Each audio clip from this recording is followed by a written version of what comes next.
আর এই মালদারই আরো এক ঘটনা দেখুন। হোলির রাতে মালদায় শুট আউট হলো। ইংরেজ বাজারের সদরঘাটে গুলিবিদ্ধ হলেন যুবক। দু দলের গন্ডগোল চলছিল আর এই যুবক সেই গন্ডগোলই থামাতে গিয়েছিলেন, গুলিবিদ্ধ হতে হলো তাকে। সেবকের সঙ্গে কথা বলবো। সেবক, এই যুবক গুলিবিদ্ধ হলেন, শুট আউট হলো, গুলি চললো, মালদায় হচ্ছেটা কি? একের পর এক এই ধরনের ঘটনা সামনে আসছে। এক্ষেত্রে ঠিক কি ঘটেছিল? মূল অভিযুক্তকে তার কি খোঁজ পেল পুলিশ?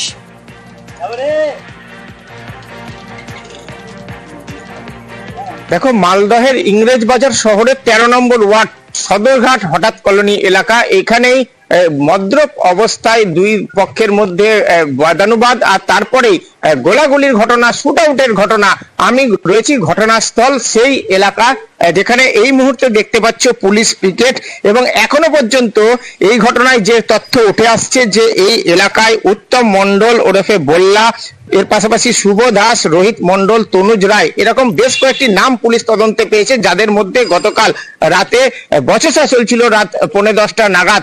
এবং সেই সময় দুপক্ষের মধ্যে যখন গোলমাল বচসা হচ্ছে, তখন স্থানীয় এক যুবক বিপ্লব ঘোষ, সে ওই এলাকা দিয়ে যাওয়ার সময় দুষ্কৃতীরা একটি গুলি চালায় নিজেদের মধ্যে বিবাদে। সেই গুলি বিপ্লব ঘোষের বাম হাতে লাগে। এরপর তাকে রক্তাক্ত অবস্থায় মালদা মেডিকেল কলেজ হাসপাতালে ভর্তি করা হয়। ইতিমধ্যেই এই ঘটনার সিসিটিভি ফুটেজ সংগ্রহ করেছে পুলিশ। সিসিটিভি ফুটেজ দেখে দুষ্কৃতীদেরকে চিহ্নিত করা হয়েছে, বেশ কয়েকজনকে। ইতিমধ্যেই এই খুনের ঘটনায় যে ব্যবহৃত অস্ত্র 7mm পিস্তল, একই সঙ্গে 2 রাউন্ড গুলি উদ্ধার করেছে মালদার ইংরেজ বাজার থানার পুলিশ। দেখো সিসিটিভি ফুটেজ। এই মুহূর্তে গুরুত্বপূর্ণ সূত্র পুলিশ এমনটাই জানাচ্ছে, সুব্রত দাস ওরফে শুভ নামে এক যুবককে গ্রেপ্তার করা হয়েছে। তার হেফাজত থেকেই গুলি এবং আগ্নেয়াস্ত্র উদ্ধার হয়েছে। পুলিশ বলছে এই আগ্নেয়াস্ত্র ব্যবহার হয়েছে গতকাল শুট আউটের ঘটনায়।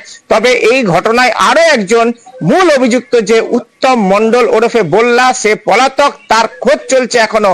আর এই এলাকায় দেখো এখনো পর্যন্ত পুলিশ পিকেট রয়েছে, কারণ স্বাভাবিক একটা উত্তেজনা রয়েছে। স্থানীয় মানুষজন বলছেন এলাকায় কিন্তু সন্ধ্যার পর পরিস্থিতি বদলে যায়, অসামাজিক কার্যকলাপ নানা রকম হয়, সেই ক্ষেত্রে আতঙ্ক রয়েছে এখনো। অনেক ধন্যবাদ সেবক।